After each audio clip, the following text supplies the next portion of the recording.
से शुरू हुआ, जबकि बीजेपी के अंदर वीरेंद्र सिंह के खिलाफ एक डिसिडेंट मूवमेंट वो ताजा हो रहा था। लोग जाके दिल्ली में कैंपिंग कर रहे थे। बीजेपी बड़ा जोर शोर से बोलता है कि हाई कमांड कल्चर कांग्रेस का कल्चर है, अभी तो उनका कल्चर ही है, कैंपिंग करते जाके। हम त्रिपुरा में भी देखें, विप्लव देव को हटाना है तो दूसरे लोग जाके वहां बैठ गए। तो ये सब जब शुरू हुआ, ये गड़बड़ भी उसी टाइम में शुरू हुआ, और ये गड़बड़ के चलते वीरेंद्र जी मणिपुर के सीएम से हटकर मेइतेई हीरो बन गए। आज के आधुनिक वीरेन टिकेंद्र जी, जो वीर मेइतेई राजा जिन्होंने अंग्रेजों के साथ लड़ाई किया था, कुछ उस तरह का एक इमेज उन्होंने बना लिया। इसका मतलब ये है कि वीरेन जी के पास रिसोर्स भी है, और जैसे असम में हिमंत विश्व शर्मा या यहाँ वीरेन जी, ये लोग कांग्रेस से आए हैं, इनका अपना एक अच्छा खासा फॉर्मेशन है, सपोर्टर्स हैं, एमएलए के अंदर इनके ज्यादातर लोग हैं।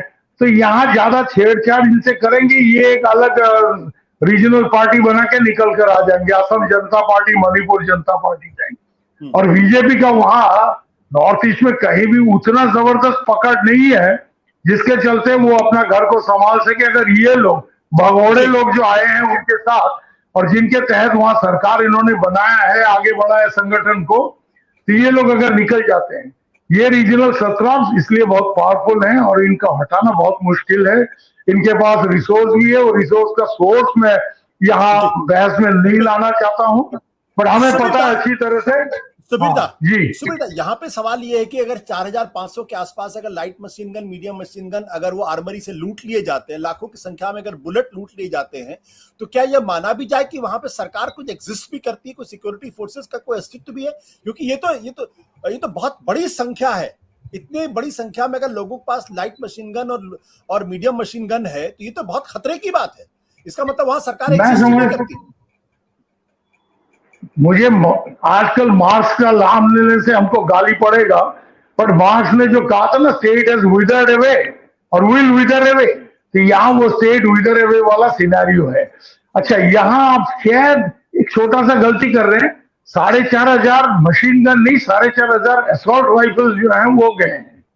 हाँ, 4500 मशीन गन तो बहुत भारी चीज होगा। हाँ, इंडियन आर्मी का एक डिवीजन में भी इतना मशीन गन नहीं होगा। तो जो भी है, बस 4 से 5000 असॉल्ट राइफल्स बाहर गए। यहां मैं 2 सवाल उठाता हूं। मैं इतने सालों से इंसर्जेंसी कवर करता रहा हूं, मुझे हाफ इंसर्जेंस कहते हैं लोग।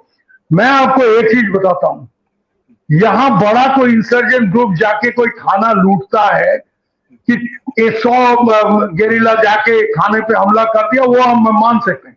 यहां कोई इंसर्जेंट्स ने जाके थाना पे हमला नहीं किया। ये हथियार जो बाहर गया है, ये गिव अवे वाला सिनेरियो है। उठाकर हथियार हवाले कर दिया गया लोगों का, कोई लूट वूट का नहीं। ये लूट का कहानी बकवास है, और ये हवाले किया गया ताकि हम, मतलब यहाँ तो यूनिफॉर्म का प्राइस तो रहा नहीं। जो पुलिस ऑफिसर मेइतेई था, उस वजह मेइतेई जो, और ये हथियार इंसर्जेंट्स के पास नहीं गया है। नए कुछ संगठन वहां उभर कर आए हैं, पैरोकियल संगठन जो ये आंदोलन के नेतृत्व दे रहे हैं, सेंगोल जैसा, इनके हाथ में हथियार गया है। इसमें खतरा 2 है। एक तो भारी तादाद में बाहर हथियार गया है, जो गड़बड़ करने वाले उनके हाथ में। दूसरा बात है, इंसर्जेंट्स के हाथ में हथियार होता है, बट इंसर्जेंट्स का अपना एक पॉलिसी होता है, वो सिलेक्ट टारगेटिंग करते हैं, जहां तक जिस चीज को गोली नहीं मारेंगे। बट ये जो ट्रबल मेकर है, driven by hate, they will shoot anybody from the other community.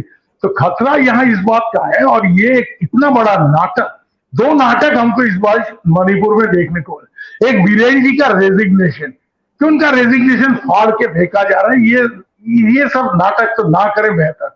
दूसरा जो नाटक वो ये कि साहब हथियार जो बाहर गया है, अब ड्रॉप बॉक्सेस बना के लोगों से कहा जा रहा है कि साहब आपके हाथ में जो हथियार इलीगली है, अब हम पुलिस के हथियार लेके भागे, हमारे खिलाफ आर्म्स एक्ट में केस होगा नहीं होगा? बिल्कुल होगा। बट यहाँ कहा जा रहा है कि साहब आप दया करके यहाँ हथियार वापस दे दे। क्यों? आज के तारीख में अगर 4-4,500 असॉल्ट राइफल्स और 3-4 लाख बुलेट्स लोगों के हाथ में, तो ये कंट्रोल हो नहीं सकता है, क्योंकि किसी भी वक्त हथियारधारी जो ये राइटियर्स लोग हैं, ये लोग दूसरे पे जाके हमला कर देंगे। और यहाँ एक आखिरी चीज मैं कहना चाह रहा हूं, सेंटर 355 के तहत उसका भी जिम्मेदारी है। आज के तारीख में पूरा वीरेंद्र सिंह के ऊपर आप नहीं कह सकते।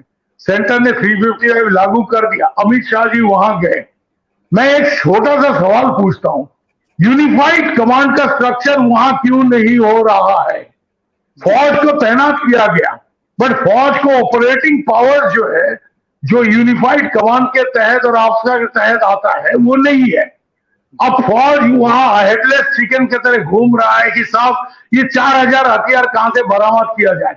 आज के तारीख में एक सजेशन मैं देता हूं, अगर हम वहां बैठे हैं तो हम ये कहेंगे डीजीपी साहब को बुला के कि जनाब आपके लोगों ने हथियार हवाले किया है, आपके एसएचओ ने हथियार हवाले किया है लोगों को, उनसे कहिए ये हथियार बरामद करने का जिम्मेदारी उनको है।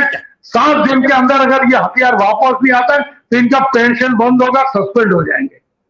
आप देखिए, बिल्कुल अपना पिता का नाम और दादाजी का नाम स्वर्ण करके ये पुलिस वाले हथियार वापस जमा करेंगे। ये नहीं करके नाटक हो रहा है कि ड्रॉप बॉक्स। आपने बहुत बहुत इंपॉर्टेंट बात की, लेकिन चूंकि आपने कहा तो मैं आपको बता दूं कि ये जो मैंने फिगर्स लिए हैं उसका सोर्स क्या है। उसका सोर्स इंडियन एक्सप्रेस है। उसमें उस इंडियन एक्सप्रेस में लिखा हुआ two version matters 6.32 lakh bullets and around 4537 arms including light and medium machine guns are including. yes I stand corrected एक इंडियन आर्मी के डिवीजन में 4500 मशीन गन नहीं होता है भैया। I stand corrected।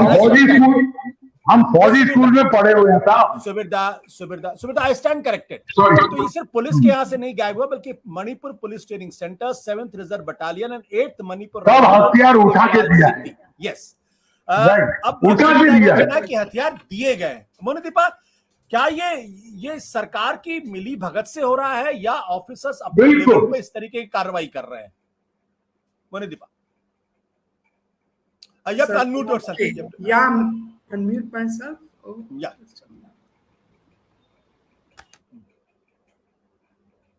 Yeah. No, you have to unmute yourself. Now? Yeah. Can you hear me? I can hear you. Please go ahead. Lovely. Sorry about that. But सुबेदार ने अब कह ही दिया है कि ये सरकार के इन्फ्लुएंस के अंडर ही हो रहा है। ये जो आर्म्स चले गए आर्मरी से, पुलिस स्टेशन से, और फिर अब आर्म्स वापस नहीं आ रहे हैं तो आप बक्सा बिठा दो कुछ एमएलए के घर के सामने और कहो कि भैया आप आके आर्म्स यहाँ पे डाल दो, हम आपको एमनेस्टी दे देंगे, आपको कुछ नहीं होगा। ये कोई सरकारी सिस्टम है in a democratic country like ours? Does that really function? Administration का क्या रोल रहा है इसमें? इसके पहले भी जो कुकी सोर्सेस से हमें खबर आती है वो है कि अराउंड फरवरी एक डिक्लेरेशन में द गवर्नमेंट ऑफ मणिपुर उन्होंने कहा कि जो इंसर्जेंट्स के पास जो आर्म्स हैं वो पुलिस स्टेशंस में डिपॉजिट करें। तो सब जो कुकी के हाथ में आर्म्स थे वो जाके पड़ गया पुलिस स्टेशन में। So it became a very one sided thing according to Kuki sources. तो ये तो साफ है कि there some kind of government blessing to this whole project. और इतने दिन हो गए हैं और अभी भी मैंने जब लास्ट चेक किया शायद 1000 ऐसे बंदूक वापस आ पहुंचे हैं। At least 3000 are still now in the hands of the people who have perpetrated this horror।